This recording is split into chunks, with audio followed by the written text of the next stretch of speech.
I'm Ted Seides, and this is Capital Allocators. This show is an open exploration of the people and process behind capital allocation. Through conversations with leaders in the money game, we learn how these holders of the keys to the kingdom allocate their time and their capital.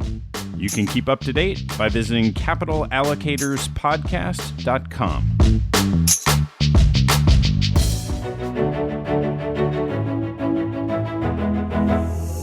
My guest on today's first meeting is André Bourbonnais, Managing Director at Blackrock and Global Head of its newly launched long-term private capital business, a multi-billion-dollar permanent capital private equity fund. André brought 30 years of private market transaction and management experience to the role, most recently as CEO and Chief Investment Officer of PSP Investments, the $110 billion Montreal-based Canadian pension fund. He previously served as Senior Managing Director and Global Head of Private Investments at the Canadian Pension Plan Investment Board, or CPPIB, where he was responsible for over $65 billion in private market assets, the largest program of its kind globally. Our conversation talks about the creation of BlackRock's innovative private equity fund, starting with a clean sheet of paper.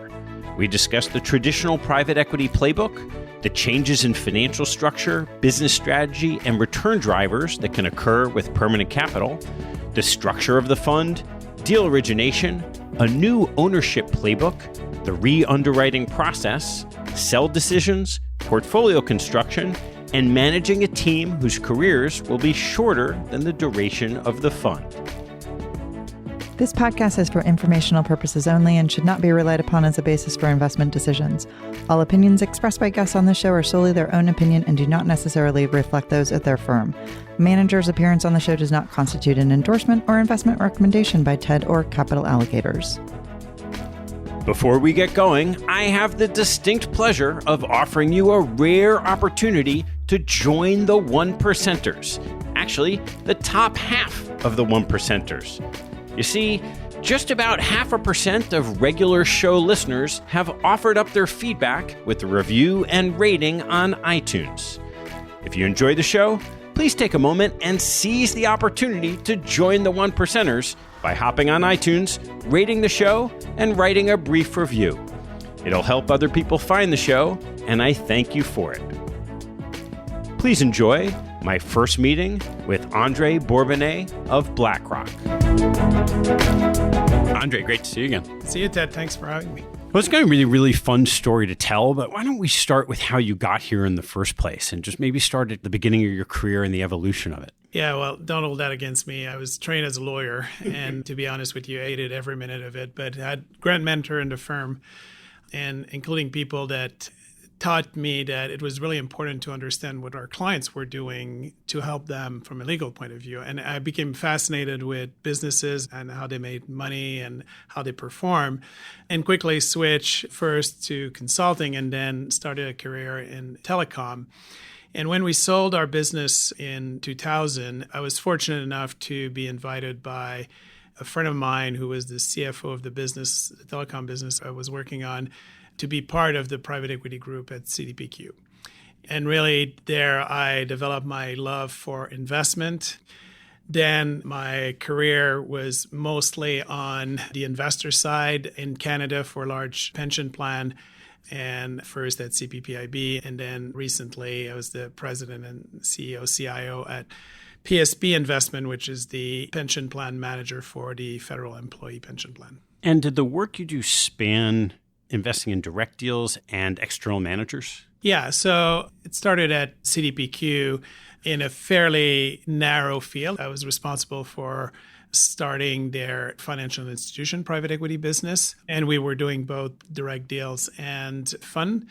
And then at CPP, I was asked to develop the direct private equity group, but then was when my boss, Mark Wiseman, was asked to become the CEO. I moved up in the food chain and took responsibility for all of private investments, which included direct private equity, but also the fund business, including our secondaries business, infrastructure, private debt, and natural resources. That last role when you were sort of running this group at PSP, What were you responsible for? I was responsible for everything. And to me, it was obviously, I knew the private space really, really well. I was much less comfortable with the public market, but I had a terrific team there and learned what was absolutely key in the public market space. But I think one of the reasons the board selected me at the time, it was my expertise in private, because the private equity group needed an overhaul, and we didn't have a private debt practice at PSP. And one of the things I implemented there was the private debt practice, which we started a couple of blocks from here in New York. So as you evolved from doing deals and looking at managers to running a private equity group broadly defined to running a pool, what lessons did you learn that shifted from being the on-the-ground investment guy to managing a team of investors? This evolution from being a deal person to becoming a manager happened to me. I didn't really plan it, but I think my experience in the deal-making space really helped me be a better manager. Then you become the head of the group. You get involved strategically in some transaction, and even less so as the CEO of a large pension plan. But when you do, I think that in the field experience really help you focus on the most important thing in the transaction. And then I was chairing the investment committee for those groups. And again, the experience that you get on a deal-by-deal basis is really important, because when somebody has spent 300, 400, 500 hours on a transaction, they're the expert, you're not. But you hope that your training, that your experience, that the fact that you've seen so many transactions is really going to help you focus on the right question to ask in order to help the deal teams develop their due diligence and their investment thesis. The Canadian model of much more than you see, say, in the States or even abroad, of blending internal management and external management. What did you see as the pluses and minuses of overseeing that model? It's hard to put vision and government in the same sentence, but I do think that the government in Canada got it right in terms of making sure that the large pool of capital were managed in a commercial and professional way. So they made sure that we had the right governance that is really independent from them. And they made sure that people were compensated in a market way so that we could attract talent. What are the plus? I think that by internalizing a lot of the activities, you make sure that you reduce the friction costs of external managers. And then the real question for you is sort of a completion strategy. It's really to focus on things that you think you can develop the expertise internally and be really good at, and let the niche sector in the hands of external managers. So I think the model is a proven one. I think it's a very good one. The various pension plans in Canada are in different situations. Some are still in net inflow of contribution and will be for the foreseeable future. Others are in deficit in the sense that they have more benefits to pay than the contribution that they receive. And therefore, that will also impact the strategy that some of those funds will take. And the latter will tend to disintermediate even more to capture the fees that they're paying so that they can grow their fund even faster. So you're sitting at the top of this plan that's doing extraordinarily well. What was the impetus for making a move? If you look at my career, I've always been a builder of teams and a builder of businesses. And on top of that, like I said, I didn't necessarily choose to become a manager. It sort of happened to me. And I think I did a relatively good job in both instances, but my passion was about investment. And I've always felt that there was a gap in the strategy, solution, product offering, call it whatever you want, in terms of true long-term investors, and certainly a lack of evolution in the traditional private equity model, and that this lack of evolution had been to the detriment of the investor.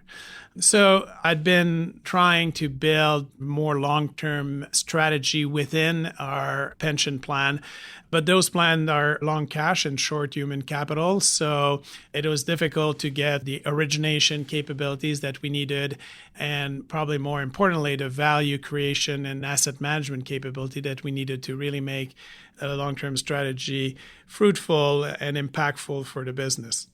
So at the same time as I was sort of thinking into this, Larry and Mark Wiseman approached me with this idea of a true long-term private capital fund with permanent capital and one that had no conflict, that didn't have a legacy business to protect, and quite frankly was focused, because it was starting from a blank piece of paper, on how to have a more equitable distribution of the so-called profit between the sponsor, the team, and the investor. So that really attracted me, that what we're doing here for the industry is really important by being innovative, by trying to challenge the current model, and by trying to bring a different option to the investors. So as we walk through this, I think it helps to start with this point you made about the traditional private equity model and that playbook. So how would you define what traditional private equity firms are doing today?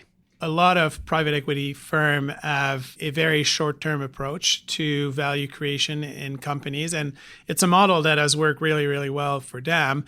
But if you look at the traditional deal, they buy either companies where there's a lot of inefficiency and try to solve for those inefficiency.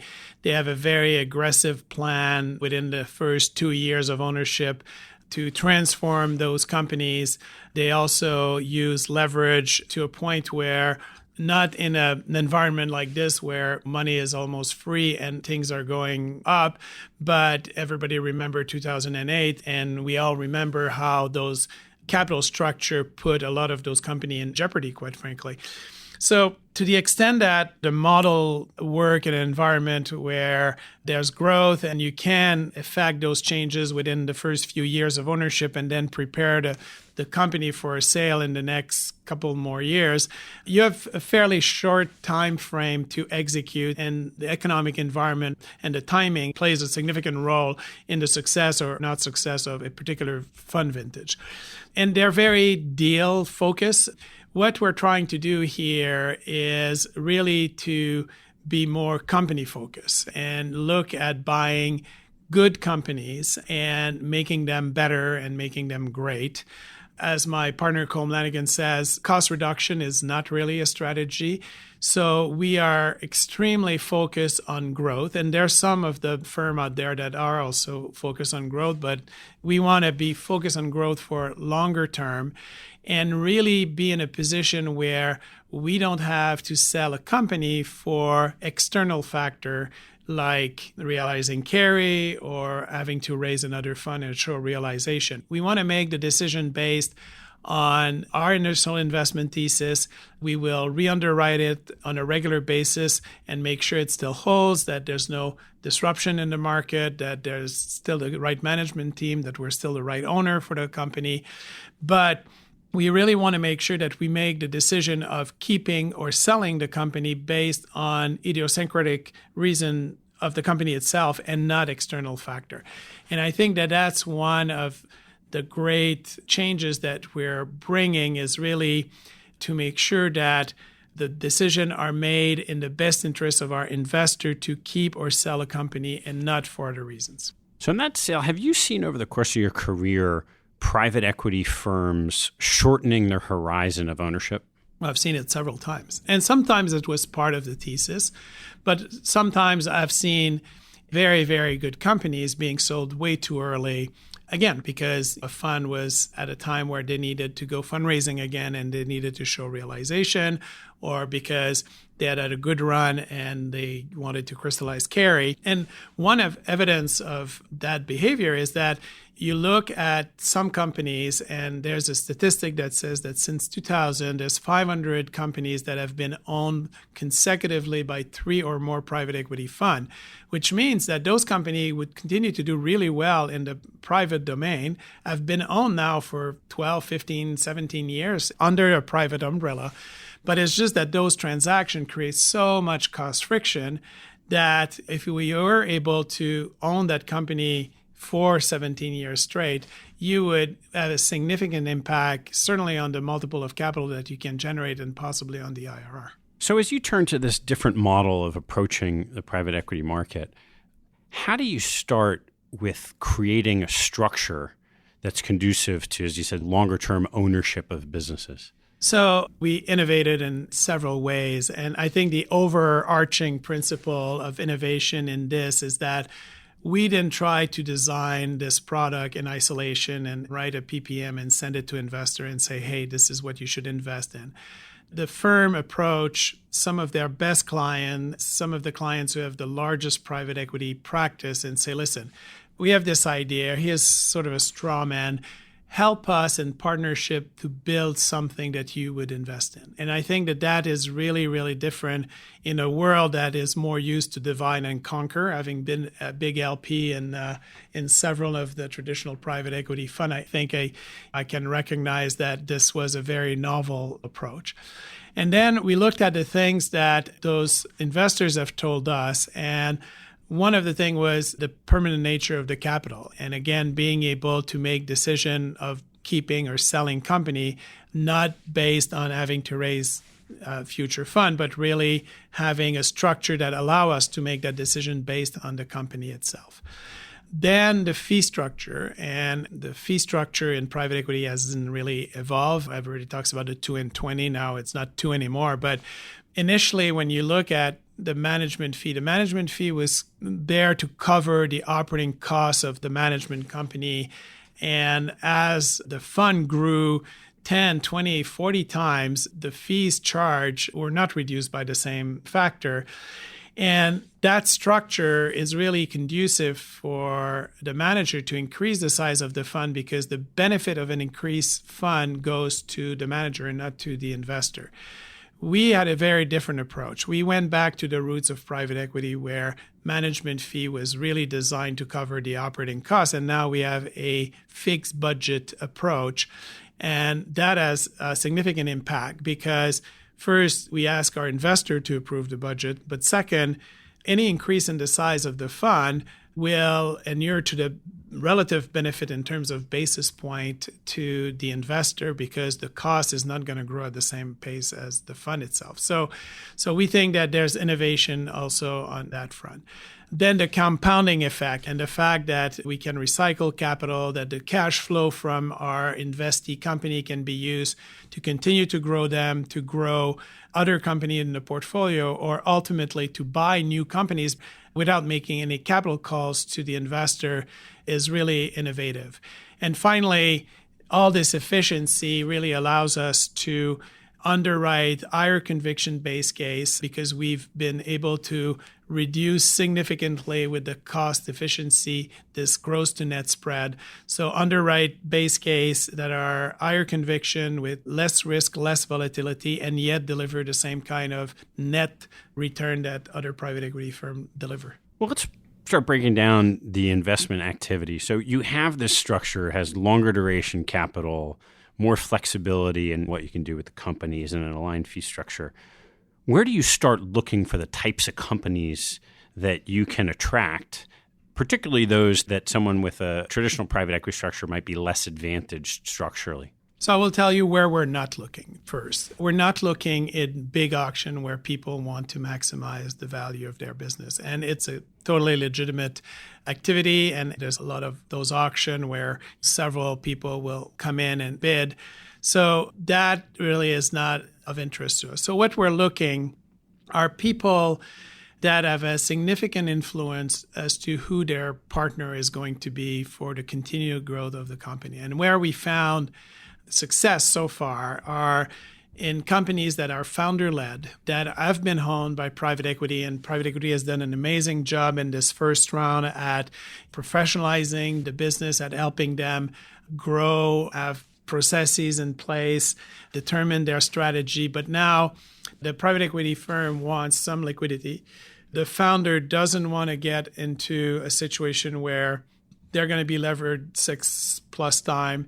They're going to have very aggressive either cost reduction or acquisition plan to make the so-called infamous 20% return that private equity tries to achieve. And more importantly, they don't want to get a partner that in 5 years will need some liquidity, and where they will need to go again and find a replacement, because it's a very disruptive activity for a company to change the partnership, the capital structure. So our capital is valued in those situations where the founder has a significant influence on who the partner is going to be and where he can say, I want to deal with these people because I think the right kind of partner. Other situations are family-owned companies that, again, are less sensitive to price, but very focused on who the partner for the next 15, 20 years is going to be and help them grow the business. And finally, corporate, who need partner because some activities are important, but they're not necessarily core. They want to continue to grow them and keep an interest in them, but they want to deploy the capital somewhere else. And again, if you look at our pipeline, those are situations where we have a lot of interest. And was this hypothesis driven that there are certain types of owners that you think are going to be more likely to be interested in the kind of capital you're able to provide?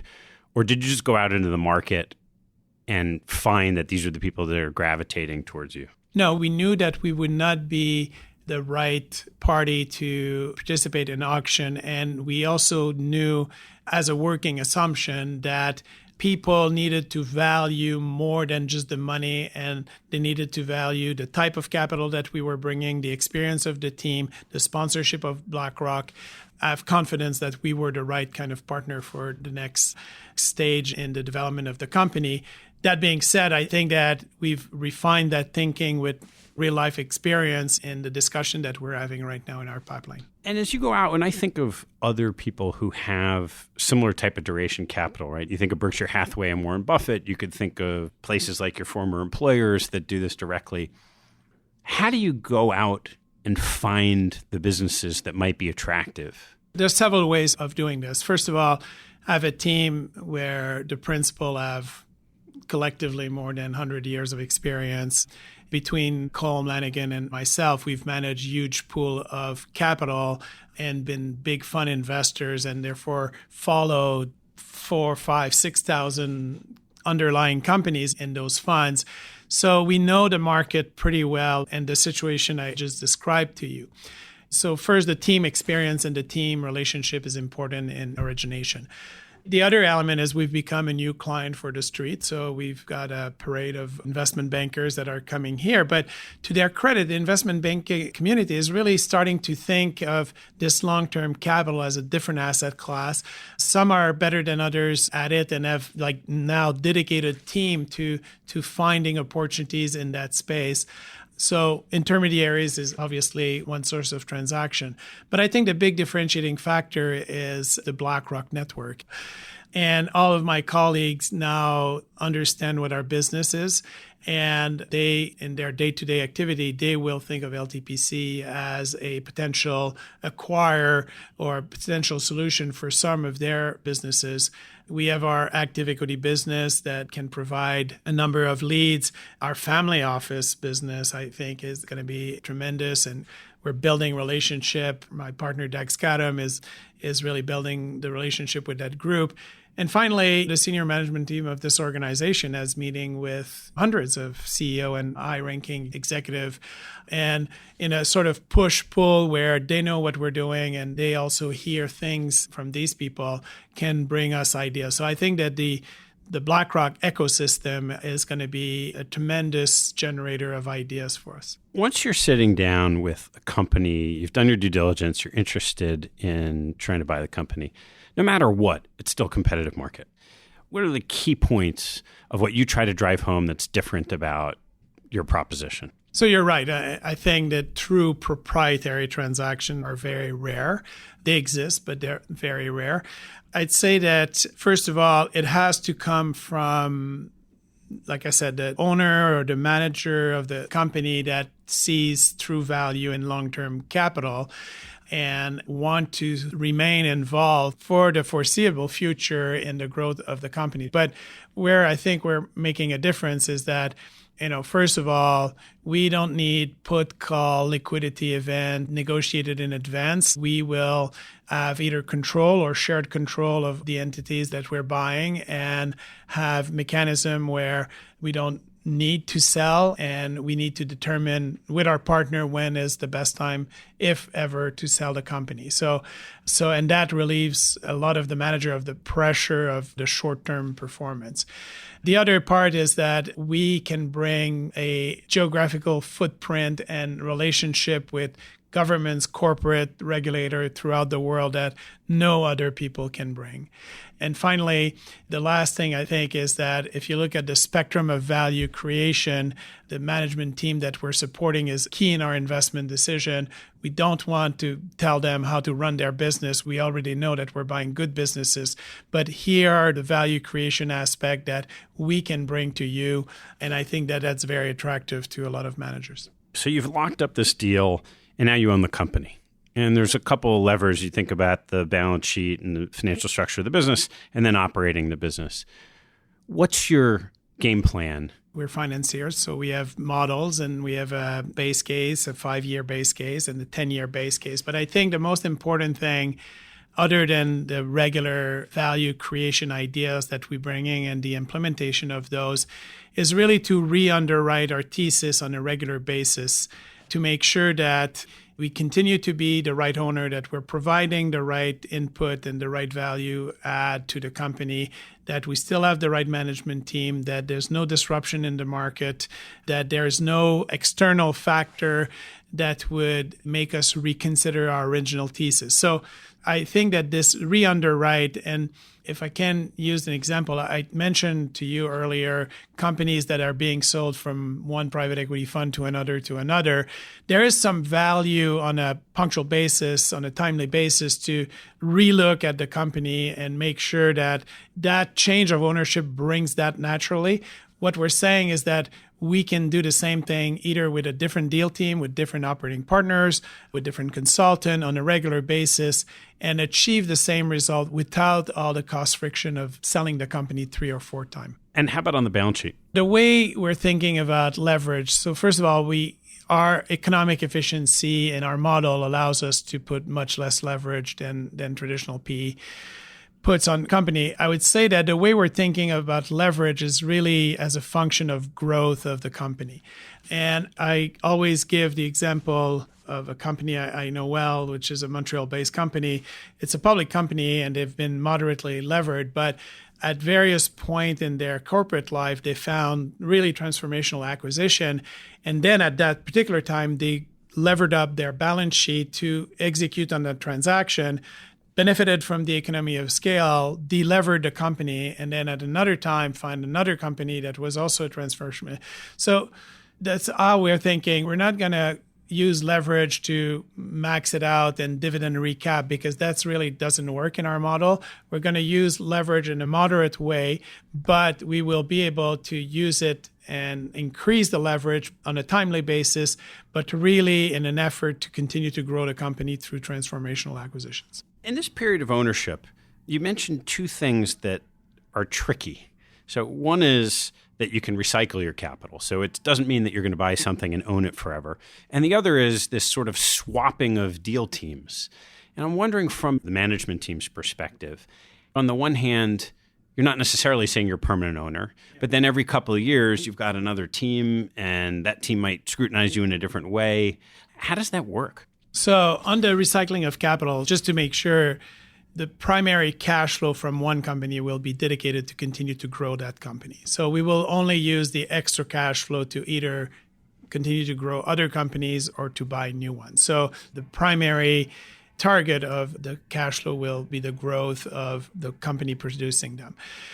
I think that the manager viewed that positively because they want to be challenged. They want to make sure that they don't miss anything. And having the support of a machine like we can provide them, and it's not just the deal team, it's the entire ecosystem here that has information about macro, micro, the competition, that we can help them rethink their business model. Because, like I said, they don't want to sell the company. They want to continue to grow it. And any input to that thesis is really, really important to them. So right now, the discussion that we're having with sort of a handful of founders on how we intend to do it has been received very positively. And how do you think structurally about the types of businesses you will want to sell? There's going to be situation, and I've faced that situation in my prior life. So first of all, we're fiduciary to other people's money. So we want to make sure that we make the best decision in the interest of our investors. So there will be situation again, where we got in there with a long-term view, and then we realized that we won't be able to deliver the kind of returns that we've represented to our investor, and we need to think of strategic alternative, including a sale of the business.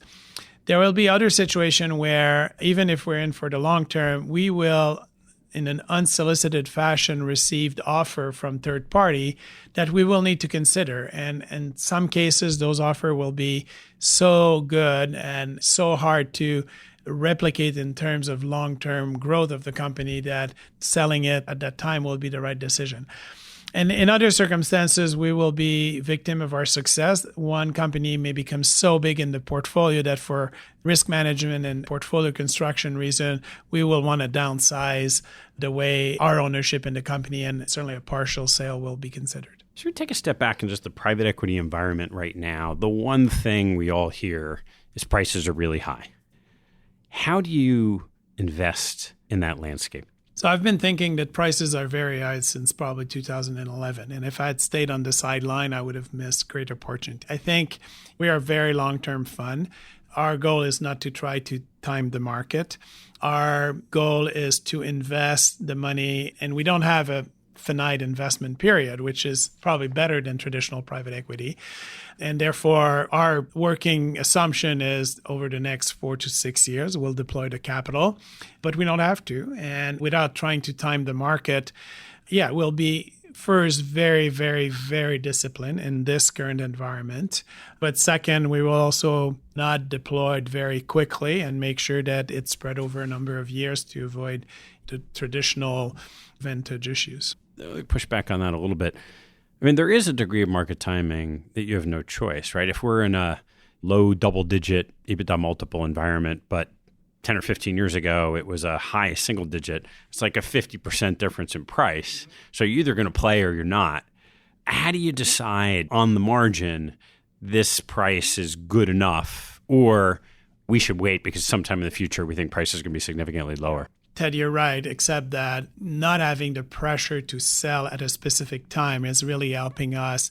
And as long as we believe in our base case that there is secular growth in the company, and we'll know that being an owner of an asset for a very long time, there will be down period. But as long as you believe that there is secular growth in the asset that you're buying, I don't think it's much of an issue for us. Certainly less than if you have to sell within 5 to 7 years. As this rolls on, so right now you're in an investment period, and then we roll on 5 years, 10 years, 15 years with a vehicle like this. How do you think about the construction of the portfolio over time in terms of the number of companies that you'll want to have in the portfolio? We're looking for scale. We want to play in a space where we believe there's less competition. So equity check of between 500 and $1.5 billion. So let's call it 10 to 15 companies at the end. And again, the holy grail is really that once we have this portfolio of 7, 8, 9, 10 companies, that it generates enough cash flow to let us continue our strategy of buying 1 to 3 company a year. And maybe we'll buy bigger company in 10 years or 15 years. That's going to be for the next guy to decide. But really, the goal is to have a relatively concentrated portfolio, not concentrated by private equity measure, because that's probably what they also aim at, 12 to 15 companies.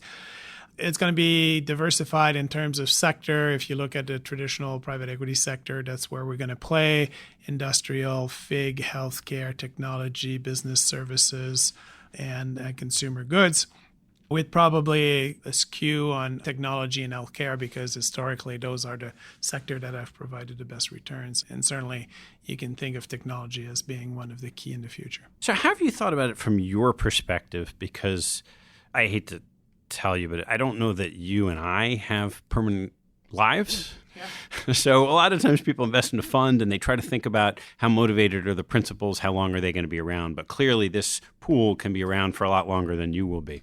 I think one of the things I've always done while building team is to ensure proper succession. And one of the things I'm really proud is that every time I moved up, I was able to promote somebody internally. And even when I left CPP, it's someone that was there. So succession has been the big focus of mine. And if you look at how the team is built right now, There's a layer of us more senior people that are in our mid-50s that probably have another, let's call it 7 to 10 years before we decide to do something else. And the next generation is really in their sort of early to mid-40s. 7 years will be absolutely prepared and ready to take the leadership of the group. I'm really, really happy with the quality of the people that we brought on board. I can't think of a better team that has been assembled, and really those people, when I was selecting them, this layer of people, the next generation, will have more than enough time to prove themselves to our current investors. Every fund has had, especially recently, to go through transition. And they understand that long-term capital means that the capital is going to be for longer than some of the investor. And as long as we keep the communication open and we tell people and there's no surprises, because that's really, if people were to leave quickly, that would have a real negative impact. But I talked to all my partners, certainly Dag, myself, and Colm. We see this as sort of our swan song, and we want to make it a success. Don't forget, all of us left very, very good job to come here and build this. And we all have a very vested interest in making sure that it's a success and that there's a proper transition through time. Great. Well, André, let's turn to some closing questions. What's your favorite hobby or activity outside of work and family? I'm a pilot. That's really a space where if you want to clear your mind and focus really on one thing, that I just love it. My grandfather was a pilot. My father was a pilot. So I come from a family background where aviation was a big part of what I was when I grew up. So it's a fun hobby. What part of flying most resonates with you? It's the intellectual challenge of doing it. And when I got my license, I was really, really proud. And my dad looked at me and says, never forget that every time you get in there, you can kill yourself. And so it's really this attention to details and plus the sense of freedom that you have when you fly. What's your biggest pet peeve? I value loyalty and integrity a lot. And dealing with dishonest people is really difficult for me. What's your biggest investment pet peeve? Wasting time in meetings. I'd say that the efficiency of a process is really, really important for me. And making sure that we focus on the right thing is really, really important. What reading do you almost never miss? I really like The Economist. I think it's a good way of getting a lot of knowledge in a concentrated way. And I think they're smart writers and I love their covers. So that's why I rarely miss it. What teaching from your parents has most stayed with you? It's interesting, not really teaching, but my father was a fairly successful entrepreneur, never went to university. He was in the optical business and built a great business.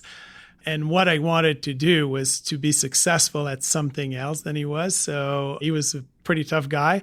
So I know that I could have gone, and several times he asked me to join the family business. But one of the things I'm proud and I learned from that experience is that I wanted to do something on my own where I would be successful. And to some extent, I think I was able to accomplish that. Great. André, thanks so much for taking the time. Dad, thank you very much for having me.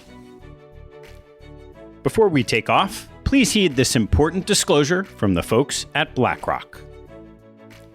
An investment in LTPC is speculative and includes a high degree of risk, including the risk of a total loss of capital. LTPC and/or its underlying investments are liquid and subject to restrictions on transfer. And investors should be aware that they will be required to bear the risks associated with such investments for an indefinite period of time. All investors should carefully review the confidential private offering memorandum and governing documents prior to making an investment decision. Any investment decision with respect to LTPC must be based solely on the definitive and final version of the fund's confidential private offering memorandum, governing documents, and subscription agreement. There is no assurance that LTPC will achieve its objectives. This material is provided for informational purposes only and does not constitute an offer to sell nor a solicitation to invest in any jurisdiction in which such solicitation is unlawful or to any person to whom it is unlawful. Moreover, it neither constitutes an offer to enter into an investment agreement with the recipient of this document, nor an invitation to respond to it by making an offer to enter into an investment agreement. No recipient is permitted to use this information in any way that would violate U.S. securities laws, rules, or regulations. Any offering to invest in LTPC may be made only through the fund's offering documentation, which fully describes the relevant investment strategies, terms, and risk factors. Any reference herein to any security and/or a particular issuer shall not constitute a recommendation to buy or sell, offer to buy, offer to sell, or a solicitation of an offer to buy or sell any such securities issued by such issuer. Historical performance information depicted herein is not indicative of future performance or investment returns, and actual events or conditions may not be consistent with and may differ materially from those depicted. This material contains forward-looking information that is not purely historical in nature. Such information may include, among other things, projections, forecasts, estimates of yield or returns, and proposed or expected portfolio composition. Moreover, where certain historical performance information of other investment vehicles or composite accounts managed by Blackrock Inc. and/or its subsidiaries, together Blackrock, has been included in this material. Such performance information is presented by way of example only. No representation is made that the performance presented will be achieved, or that every assumption made in achieving, calculating, or presenting either the forward-looking information or the historical performance information herein has been considered or stated in preparing this material. Any changes to assumptions that have been made in preparing this material could have a material impact on the investment returns that are presented herein by way of example. This material is not intended to be relied upon as a forecast, research, or investment advice, and is not a recommendation, offer, or solicitation to buy or sell any securities or adopt any investment strategy. The opinions expressed are as of July 2019 and may change as subsequent conditions vary. The information and opinions contained in this material are derived from proprietary and non-proprietary sources deemed by Blackrock to be reliable, are not necessarily all-inclusive, and are not guaranteed as to accuracy. There is no guarantee that any forecast made will come to pass. There can be no assurance that any investment can be made in any particular company or portfolio of companies. Reliance upon information in this material is at the sole discretion of the listener. This document contains general information only and is not intended to represent general or specific investment advice. The information does not take into account your financial circumstances. An assessment should be made as to whether the information is appropriate for you, having regard to your objectives, financial situation, and needs. This material is highly confidential and is not to be reproduced or distributed to persons other than the recipient. Issued in the United States by Blackrock Investments, LLC, a member of FINRA. In Canada, for permitted clients only. Blackrock is a registered trademark of Blackrock Inc. All other trademarks are the property of their respective owners. Copyright 2019, Blackrock Inc., all rights reserved.